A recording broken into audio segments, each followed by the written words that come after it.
tak sempat terhenti seperti jarum jam dinding yang tidak berfungsi. Ada mereka yang jatuh, ada mereka yang sakit, ada mereka yang kehilangan, ada mereka yang meninggalkan. Tidak satu, tidak dua, mereka pergi bergerombol dalam gelombang bernama kematian. Pandemi akan pergi seperti kabut yang hilang sebelum fajar. Asal kalian tidak membawa ego, bergerombol di sana-sini, berhahaha mengabaikan yang diatur. Sungguh elok jika kalian peduli atas nama kemanusiaan. Pakai masker, harga mati. Gak pakai masker, bisa mati.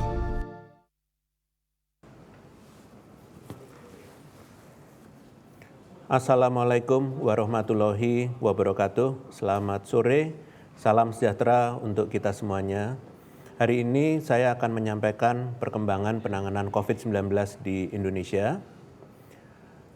Studi pengalaman Indonesia dan beberapa negara di dunia yang telah berhasil menangani bahkan bangkit dari lonjakan kasus COVID-19. Beberapa negara di dunia saat ini tengah mengalami lonjakan kasus COVID-19 kedua dan ketiga. Penyebab lonjakan kasus tersebut beragam dan langkah mitigasi yang dilakukan oleh masing-masing negara pun berbeda, disesuaikan dengan karakteristik masing-masing negara. Kecepatan dan ketepatan penanganan COVID-19 yang dilakukan oleh sebuah negara mengindikasikan ketahanan sistem kesehatannya serta kemampuan adaptasi seluruh lapisan masyarakatnya terhadap permasalahan kesehatan. Studi hari ini akan meninjau pengalaman penanganan COVID-19 di beberapa negara yang berhasil bergerak cepat menurunkan lonjakan kasus, yaitu yang pertama, India. India sempat mengalami lonjakan kasus kedua yang meningkat sangat tajam dibandingkan kasus pertama. Lonjakan kasus ini bahkan mencapai 414.433 kasus dalam satu hari. Kenaikan berlangsung selama 3 bulan dan akhirnya berhasil turun hingga mencapai 90% dalam waktu 2 bulan. Penurunan ini terus bertahan hingga saat ini yang menandakan penurunan yang telah bertahan selama 5 bulan. Yang kedua adalah Jepang. Jepang mengalami lonjakan kasus ketiga yang juga sangat tajam jika dibandingkan dengan lonjakan pertama dan kedua. Lonjakan kasus ini terjadi selama 1 bulan saja dengan kenaikan kasus hingga 26.121 kasus dalam 1 hari. Setelahnya, kasus dapat turun sebesar 98% dalam waktu 2 bulan. Yang ketiga adalah Vietnam.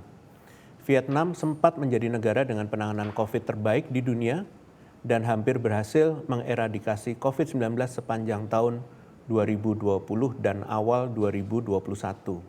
Namun, tiba-tiba kasusnya melonjak selama 2 bulan hingga mencapai puncak dan kemudian berhasil turun 73% dalam waktu 2 bulan.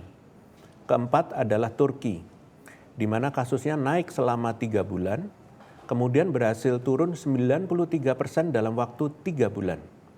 Namun sayangnya, saat ini kasusnya kembali menunjukkan peningkatan.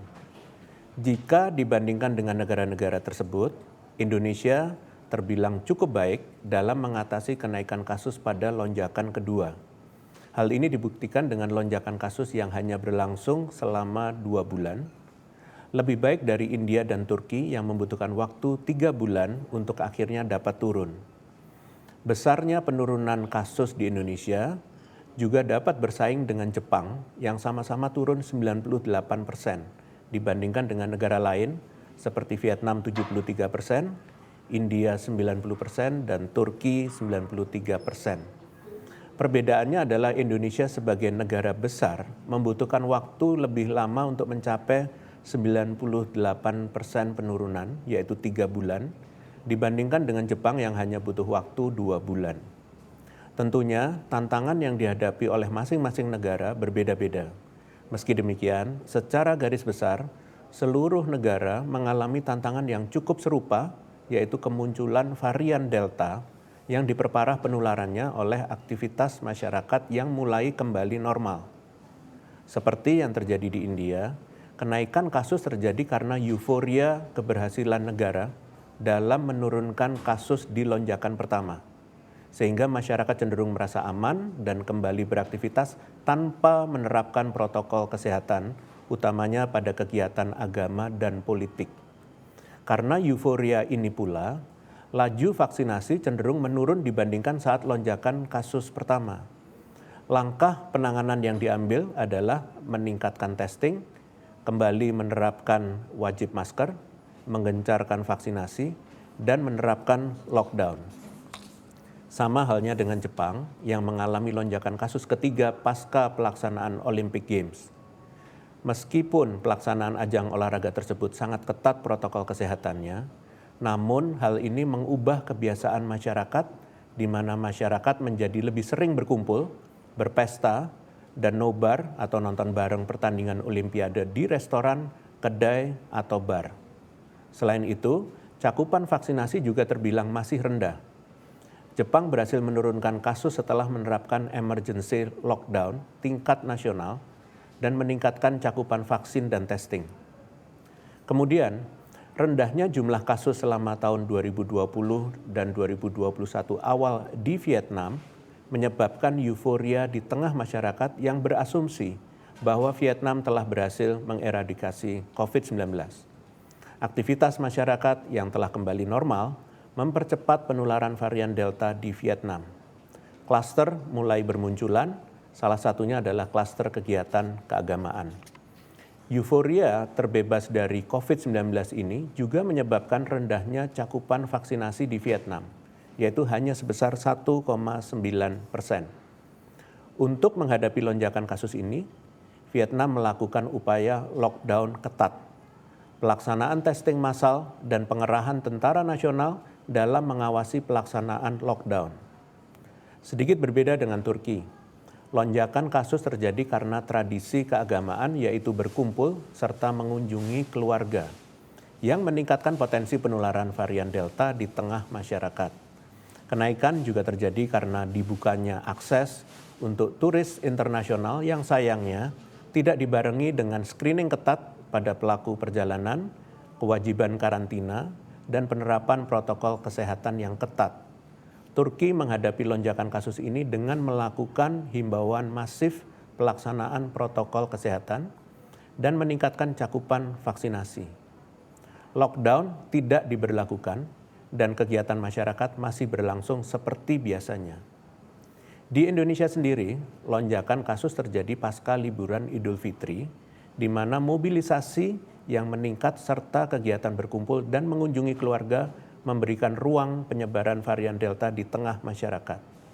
Untuk menghadapinya, Indonesia bergerak cepat, menerapkan kebijakan berlapis yang meliputi pembatasan pelaksanaan kegiatan yang disesuaikan dengan kondisi hingga tingkat kabupaten atau kota, kemudian pembatasan perjalanan dalam dan luar negeri, kemudian penguatan fasilitas pelayanan kesehatan dengan respon cepat penyediaan obat-obatan dan alat kesehatan, serta penyediaan tempat isolasi terpusat di beberapa daerah dengan kasus tinggi, dan pengawasan protokol kesehatan dengan pemberdayaan masyarakat melalui Satgas Posko di daerah, serta upaya penguatan infrastruktur digital kesehatan dan peningkatan cakupan vaksinasi.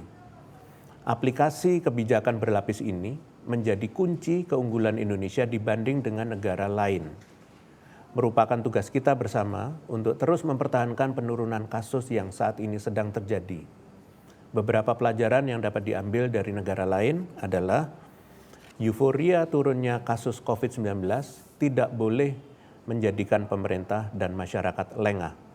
Protokol kesehatan justru harus lebih disiplin diterapkan mengingat kegiatan masyarakat sudah mulai berjalan normal.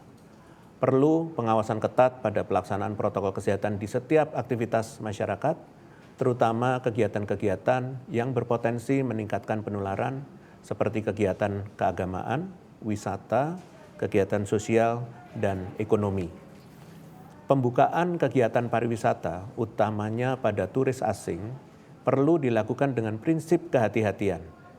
Persiapan pembukaan pintu masuk negara memerlukan persiapan matang, dimulai dari proses screening ketat pelaku perjalanan dan memastikan protokol kesehatan diterapkan dengan ketat, mulai dari transportasi, penginapan, hingga objek pariwisata, baik oleh turis maupun oleh masyarakat lokal. Pemerintah daerah wajib mengendalikan dan mengawasi jangan sampai pembukaan sektor pariwisata menyebabkan lonjakan kasus. Selanjutnya, saya akan menjelaskan tentang vaksin dan berbagai jenis obat yang digunakan dalam pengendalian COVID-19 dan tahapan pengembangannya secara umum. Informasi ini penting untuk diketahui masyarakat agar dapat memahami perbedaan peruntukan masing-masing produk tersebut.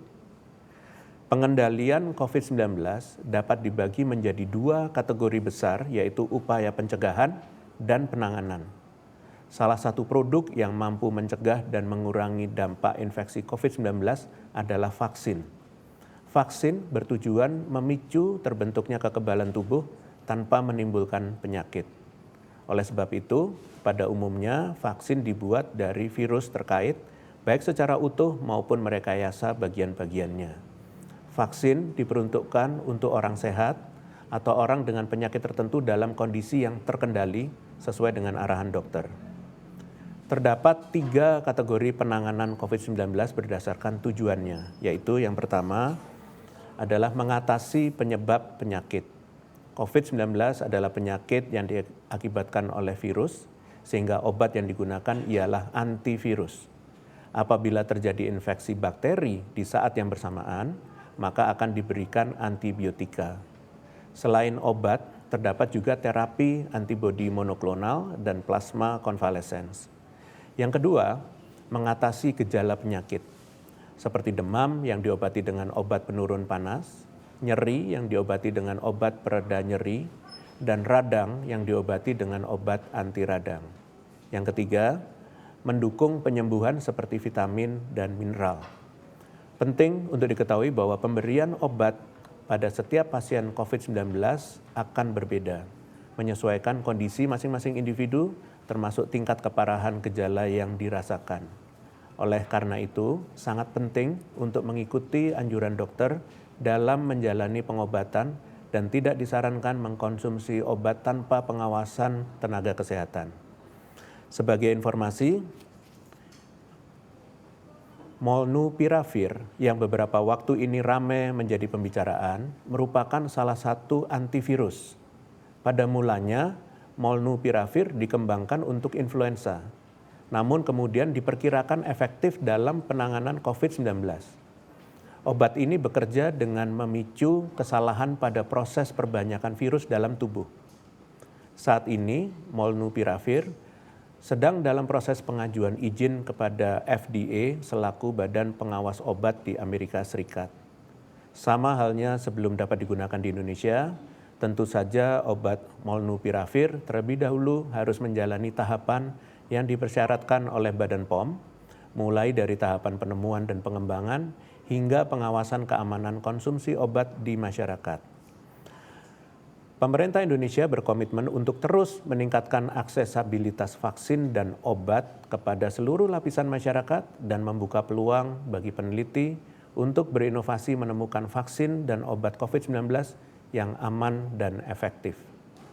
Meskipun demikian, inovasi yang dilakukan wajib mematuhi standarisasi nasional dan internasional, serta mematuhi seluruh tahapan pengembangan vaksin dan obat yang baku, semata-mata agar keamanan dan efektivitasnya terjamin.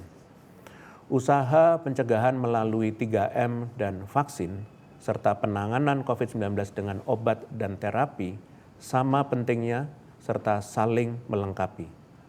Sebagai penutup, saya ingin menyampaikan informasi terkini terkait COVID-19.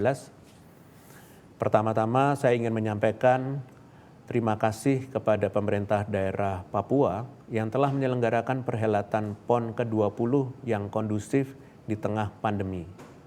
Terkait dengan ditemukannya kasus positif COVID-19 dalam penyelenggaraan PON ke-20 di Papua, saya meminta kepada seluruh partisipan, rombongan, kontingen, seperti atlet, ofisial, pelatih, dan juga penonton, untuk tetap menjunjung tinggi sportivitas dan selalu waspada akan potensi penularan COVID-19 dengan disiplin menjalankan protokol kesehatan. Saya juga ingin menyampaikan apresiasi kepada seluruh panitia, khususnya tim kesehatan yang tanggap dalam melakukan penanganan kasus positif. Hingga saat ini terdapat 34 kasus positif COVID-19 dalam penyelenggaraan PON ke-20. Mereka yang positif COVID-19 seluruhnya tanpa gejala dan diharapkan dapat segera pulih. Seluruh partisipan PON wajib menjalankan protokol kesehatan secara ketat saat tiba di daerah asal melalui karantina dan tes ulang sebagai upaya untuk memastikan kesehatan kontingen pasca PON ke-20. Selain itu, pemerintah juga akan tetap melakukan whole genome sequencing sebagai upaya surveillance berkelanjutan untuk memantau varian COVID-19 yang ada di Indonesia. Demikian konferensi pers pada hari ini, selanjutnya dilanjutkan dengan sesi tanya jawab media. Terima kasih. Ya, selamat sore Prof. Terdapat beberapa pertanyaan dari media. Pertama dari Thea IDN Times, Rizky Republika, Taufik Jawa Pos. Dalam pelaksanaan PON kali ini banyak penonton yang hadir tidak memakai masker. Klaster PON juga terus bertambah. Bagaimana pemerintah menjamin penyebaran COVID-19 tidak semakin masif usai pelaksanaan PON di Papua? Dan bagaimana bisa penonton yang tidak memakai masker bisa lolos screening dan hadir di lokasi pertandingan? Baik, terima kasih IDN Times, Republika, dan Jawa Pos. Saat ini pemerintah ialah memperketat monitoring dan evaluasi kepatuhan protokol kesehatan dengan memakai masker, mencuci tangan, dan menjaga jarak selama perhelatan PON, dan dilakukan termasuk meminta seluruh kontingen membatasi aktivitas di luar pertandingan. Kemunculan kasus positif pun juga segera ditangani secara profesional oleh tenaga kesehatan setempat sehingga mencegah meluasnya penularan kepada kontingen atau masyarakat. Selain itu, upaya pengendalian COVID-19 oleh pemerintah yang dilakukan yaitu menyusun kebijakan terkait kewajiban menjalankan protokol kesehatan ketat bahkan setelah sampai ke daerah asal, melakukan karantina serta melakukan testing ulang untuk benar-benar menjamin yang bersangkutan sehat saat berangkat di perjalanan maupun saat pulang kembali ke rumah. Terima kasih. Selanjutnya dari sari-kompas.com. Terkait kasus COVID-19 dalam PON ke-20 Papua, jika membaca Inmendagri mereka yang positif harus diisolasi. Para atlet, ofisial, dan panitia yang terpapar COVID-19 di Papua bisa melakukan isolasi di mana saja, Prof? Apakah disediakan gedung khusus untuk isolasi terpusat? Terima kasih kompas.com. Per data 5 Oktober, terdapat 58 fasilitas isolasi terpusat yang tersebar di Provinsi Papua dengan keterisian 11% dan tersisa sekitar 2.027 tempat tidur. Pemerintah setempat akan terus mengawasi sirkulasi masuk dan keluarnya pasien dan berupaya keras setiap pasien yang menjalani isolasi dapat keluar dengan sembuh sepenuhnya. Baik, terima kasih. Dengan demikian berakhir konferensi pers pada sore hari ini. Terima kasih atas perhatiannya. Wassalamualaikum warahmatullahi wabarakatuh.